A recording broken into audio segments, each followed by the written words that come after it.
Jumpa lagi dengan saya Emir Widya di Emir Widya Channel. Salam sound profesional Indonesia. Kemarin ada yang minta saya ngetes kabel Cat 8 gimana kalau dipakai buat snackable. Nah, ini dia. Nih, tunggu, coba pegang dulu. Nih suara saya pakai mikrofon ukur. Ini mikrofon buat ngukur yang kita pakai di workshop.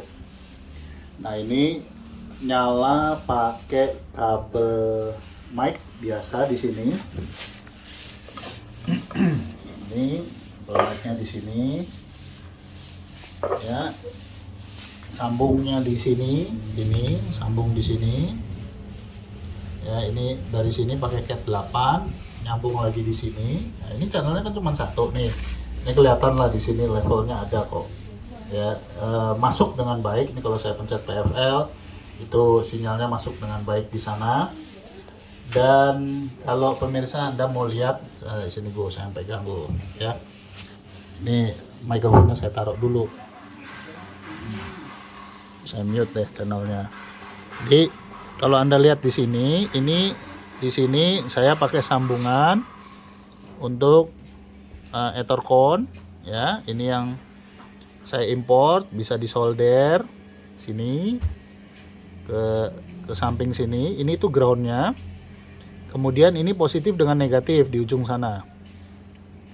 Nah, ini namanya kabel UTP atau STP ini. STP ini karena ada shieldnya. Ini yang Cat 8 ataupun Cat 6, Cat 7 juga yang STP itu ada shieldnya.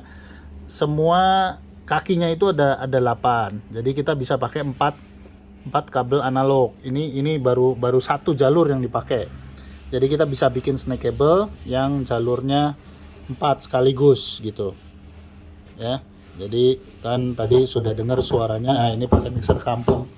Ini begini nih, bletak bletuk. Bukan snackable yang jelek, tapi mixernya nih. Karena potensio ini udah pada korban kebocoran ya. Tapi yang penting kalau Anda lihat di sini, ini tanpa saya buka masternya, input sinyalnya di sana sudah masuk dengan baik gitu. Oke.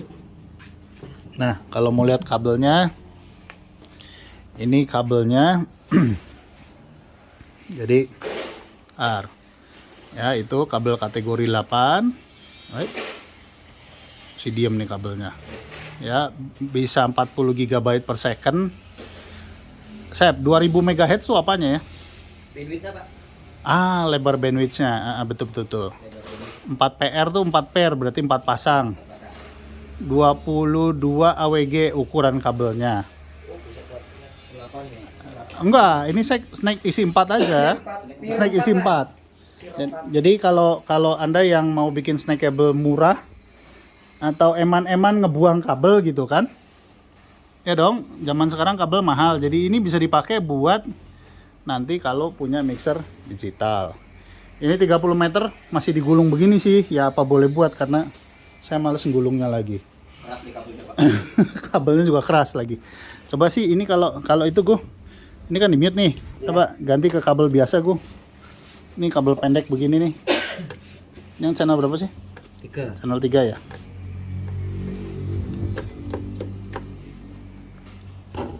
Nah itu Tes 1 2 cek. coba cek 1 2 cek. Coba ganti lagi ke sana Wait, nggak di mute dah, kebiasaan. Kamu nggak teliti. Ayo, mana?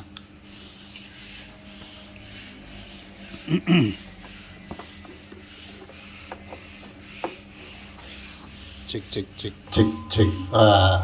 Ini pakai arahnya salah ini. Ini pakai kabel UTP ini sudah. Malah lebih gede Iya. Coba turunin sedikit volumenya. Jangan gainnya dong, volumenya. Ini nanti berubah lagi, susah lagi caranya. Oh iya. Loh, sebentar. Tapi tadi pakai kabel mic yang pendek itu kan lebih kecil suaranya. Iya. Yang benar. Coba ganti lagi Coba. Salah. Maaf. Soundman-nya ngamuk nanti. Coba. Di mute dong. Ya. Iya juga ya. Coba mute-nya dibuka. Cek. Iya, lebih kecil ya. Lebih kencengan yang Lebih kencengan pakai kabel UTP malah yang 3 meter, 30 meter. Hah? Lebih betul ya? iya. Cek. Ya lebih kencang sedikit lah. Itu sebenarnya yang dinamain kabel penguatan kabel jadinya. Ya, mute lagi. Jadi itu namanya penguatan kabel. Berarti dia menguatkan frekuensi mid-nya cukup besar karena kan tadi waktu kita nyalain kan feedback langsung. Iya. Ya, begitu ya. Apa karena bandwidth-nya lebih lebar? Bisa karena bandwidth juga lebar Pak, terus ya beda harganya. Enggak lah, ini Gotham lo, jangan sembarangan. Ini Gotham ini Semarang. Tapi memang Gotham memang suaranya begitu, dia lebih halus, lebih lembut. Sembarangan aja. Oke, baik. Jadi nanti kalau kotaknya udah jadi, saya bikin demo videonya lagi deh. Kotak buat khusus buat snackable ini, ya. Baik, pemirsa terima kasih sudah menyaksikan. Sampai jumpa kembali. Salam sound profesional Indonesia.